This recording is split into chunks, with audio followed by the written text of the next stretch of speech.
Hi everybody. I wanted to give you some information on changing the fuel filter on the Kubota RTV-RX900. Now, I'm doing this because I know that once you hear this, hopefully this will really make your day, because there's literally very little information, or I couldn't even find any information on helping you locate, replace the fuel filters on this machine. Now, from a maintenance standpoint, you should change the fuel filter, believe it or not, at least every other oil change, which some people say do it every oil change, but I'm not that I'm not that kind of person. But you know, most people don't even change these things, but you really need to, because when I took this thing off, it was it was really full of all sorts of garbage. So the first thing off is, where is this fuel filter? And the schematics on this thing really don't help you at all, blah blah blah. So I'm just going to show you, and shut up.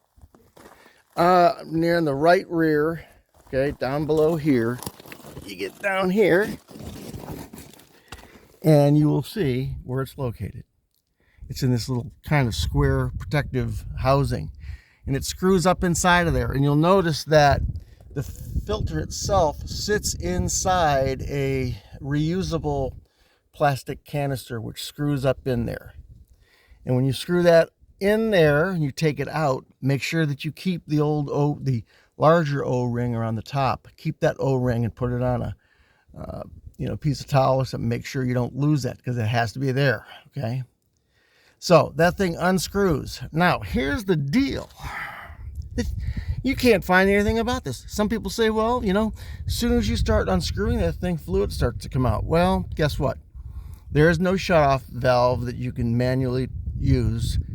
But the way this thing works is, as soon as you start to loosen that thing and take it off, fuel does come out. But then as soon as the filter is removed completely away, the fuel stops. So there's like a float valve on there that activates or deactivates when you take the thing off, then reactivates when you screw it back on. Isn't that nice to know, ladies and gentlemen?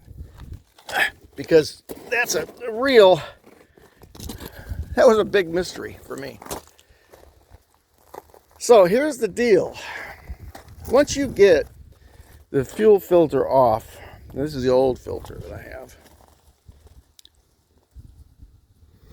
you pull it off with the housing, and you're going like, it's inside the housing. And how do you remove this thing from the housing? Well, let me tell you, and this is going to make you smile as well. This is not screwed into the housing. You can see that it's got these little, probably these little notches on it. You can probably see.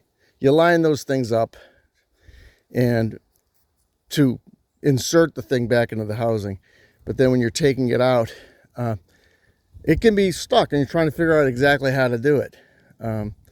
So what I use is, I just got some needle nose pliers, and I grabbed the center piece right here and just pulled it out. And it doesn't really fuse itself in there badly, but that's how I got it out, just by grabbing this little piece with some needle nose pliers and pulling it out of the housing. Now, this center, when this thing came out, there was a small little O-ring in the center right there. Now, some fuel filters actually come with a small O-ring, actually taped to the side of the plastic that, is covered in packaging material. But these that I got didn't come with any replaceable small O-ring, nor did it come with a larger O-ring that goes around the side. So make sure you save both those O-rings. What I was a little nervous of once I got this thing out is how easy it is to get into this small center thing and actually remove that small O-ring.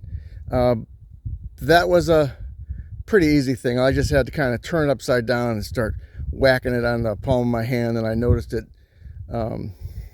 started to unseat, and then I used a small little, very small screwdriver and just kind of lifted that delicate little center O-ring out. So that's the deal. And I think the important thing here is knowing that this does not screw into the housing. It just kind of sits in, and you push down and it goes into the housing itself, you know. And and once you put it back in, you screw the thing back up in there, and while you're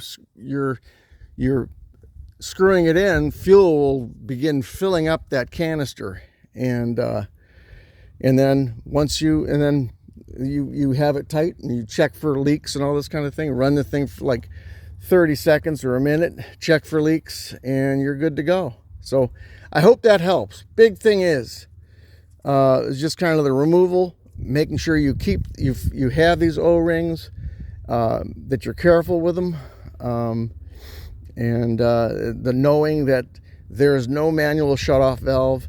The fuel automatically stops from flowing as soon as you remove it. So there's a float type valve on there. So I hope this helps, okay? I really do. And I hope I made your day. See ya.